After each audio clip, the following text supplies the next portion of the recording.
I didn't pay $60 million for this penthouse to find a crime scene in my office. Cillian Thorne's voice sliced through the silence like a razor. He stood in the doorway of his 50th floor suite, his knuckles white as he gripped the handle of his briefcase. He was a man of absolute suffocating order, a billionaire whose OCD was so severe he had his air vents scrubbed twice a day and his pens aligned to the millimeter. To Cillian, a single fingerprint on his mahogany desk was a catastrophe, but what he saw now was a total desecration. Sitting in his $20,000 Italian leather chair was the night shift janitor, a woman named Sarah whom he had never bothered to acknowledge in 3 years. She wasn't just sleeping, she was sprawled back with her feet on his desk, wearing Cillian's own grandmother's vintage pearls. These weren't just jewelry, they were a priceless heirloom supposed to be locked in a biometric safe hidden behind the oil painting on his wall. Cillian's eyes shifted. The painting was swung open, the safe was wide, and Sarah was clutching a half-empty bottle of his $5,000 vintage scotch like it was cheap tap water. The fury that rose in Cillian was cold and paralyzed. He didn't shout, he didn't call the police. He felt a terrifying calm settle over him as he walked toward the desk. He was going to destroy her. He would ensure she never worked another day in the city of Chicago. He would make her a ghost. But as he reached out to rip the pearls from her neck, his eyes fell on the desk. Sarah wasn't just drinking, she had been working. Spread out across the desk were the internal ledgers for Thorne International, the private, black box books that only Cillian and his chief financial officer were allowed to see. Sarah had used a thick red marker to circle dozens of entries. She hadn't just looked at them, she had audited them. Cillian's heart hammered against his ribs. He looked at the red circles. They weren't random. They pointed to a massive multi-million-dollar embezzlement scheme hidden within his own shipping accounts, a leak so sophisticated that his top-tier lawyers and AI software had completely missed it. Just then, Sarah's eyes snapped open. She didn't look startled. She didn't look drunk. She slowly took a measured sip of the $5,000 scotch, leaned back in his throne, and looked the most powerful man in the city dead in the eye. "You're being robbed, Cillian," she said, her voice steady and entirely devoid of fear. "And if you call security to haul me out of here right now, the man who's actually stealing from you is going to walk away with $40 million by sunrise.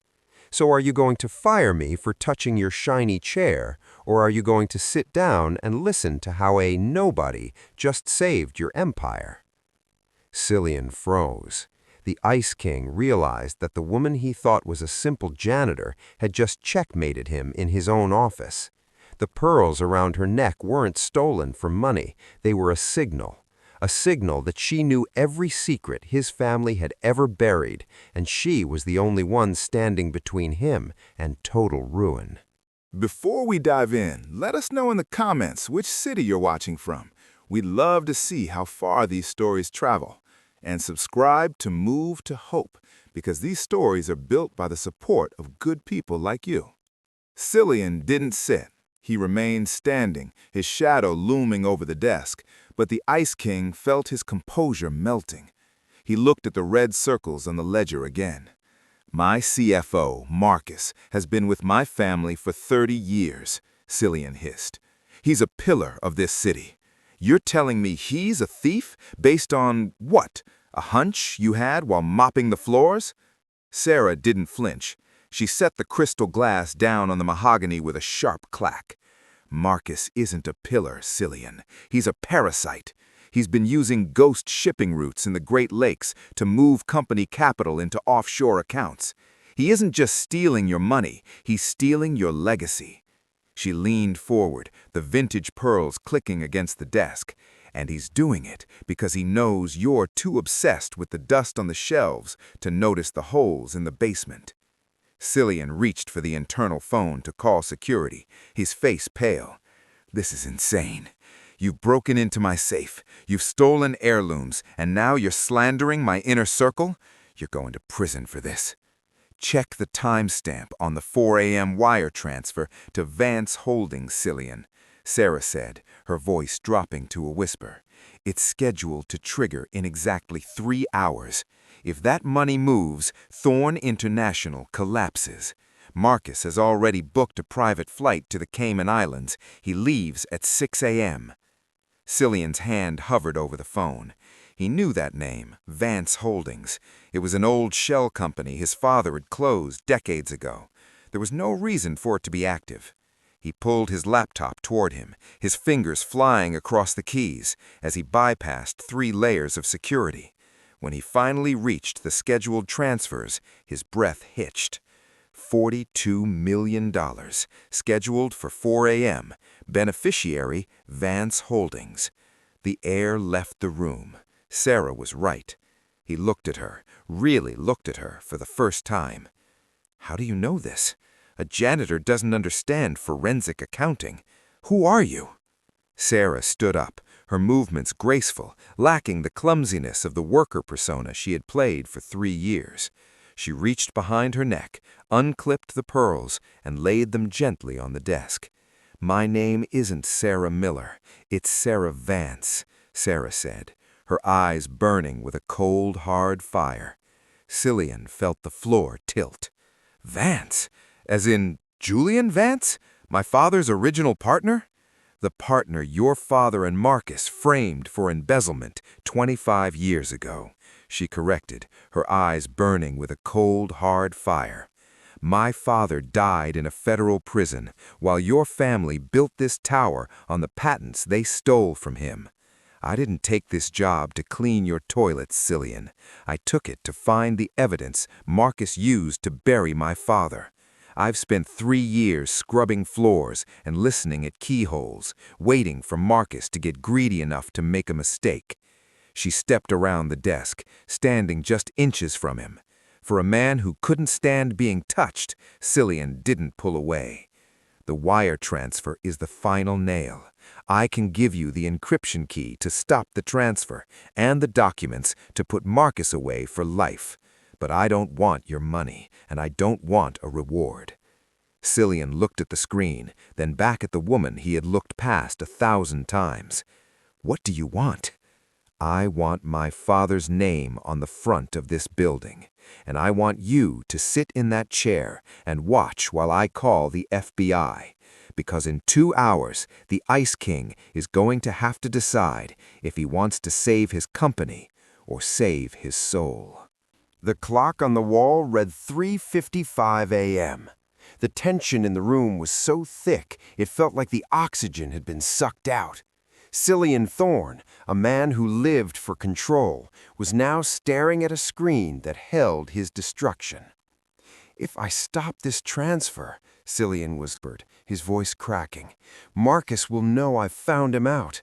He'll release the poison pill files, the fake evidence he and my father created to frame your family. My company will be delisted. I'll lose everything. Sarah Vance leaned over the desk, her face inches from his. You've already lost everything, Cillian. You're sitting in a museum of stolen dreams. Stop the money. Face the truth. Be a better man than Silas Thorne was. Cillian's finger hovered over the cancel button. At 3:59 a.m., a heavy click echoed through the room. The office doors swung open. Marcus, the CFO, stepped in. He wasn't wearing his usual tailored suit. He was in a traveling coat, a leather briefcase in hand. He stopped dead when he saw Sarah sitting in the chair and Cillian standing beside her. He didn't look like a pillar of the community anymore. He looked like a cornered rat. Cillian, what is this janitor doing in here? Marcus stammered, his eyes darting to the open safe. She's not a janitor, Marcus, Cillian said, his voice regaining his icy edge. She's the owner of the patents you've been skimming from for 2 decades, and I just canceled the 4 a.m. transfer. Marcus's face went white, then twisted into a sneer. You fool. If that money doesn't move, the regulators get an automatic alert. They'll see the Vance Holdings link. They'll think you were the one trying to hide the money. I've spent 20 years making sure every breadcrumb leads back to a thorn." "Not every breadcrumb," Sarah interrupted. She held up her phone. On the screen was a live recording of the last 5 minutes of their conversation, including Marcus's admission. "I've been wearing a wire since you walked in, Marcus. The FBI is in the lobby, and they aren't here for the janitor." Sirens began to wail in the streets below. Marcus collapsed into a guest chair, the briefcase slipping from his hands. The Ice King's empire was shaking, but for the first time in his life, Cillian felt like he could breathe. 6 months later, the Thorn sign had been removed from the skyscraper. In its place, the name Vance and Thorn glowed in silver letters. Cillian sat in his office, now smaller, humbler, watching as the new CEO walked in. Sarah Vance wasn't wearing pearls or a janitor's uniform. She was wearing a power suit. She sat in the executive chair and looked at Cillian. "Still obsessing over the pens on your desk?" she asked with a smirk. Cillian looked at his desk. It was messy. There were coffee rings and loose papers. He smiled, a real, warm smile. "No," he said. "I've realized that some things are more important than being perfect, like being right." The Ice King was gone, and in his place was a man who had finally learned that the most valuable thing he owned wasn't his money, it was his truth. The Ice King lost his crown, but he finally found his soul. Smash that like button and subscribe for more shocking stories. Comment below. Would you have kept the money or told the truth? Thanks for watching. See you in the next one.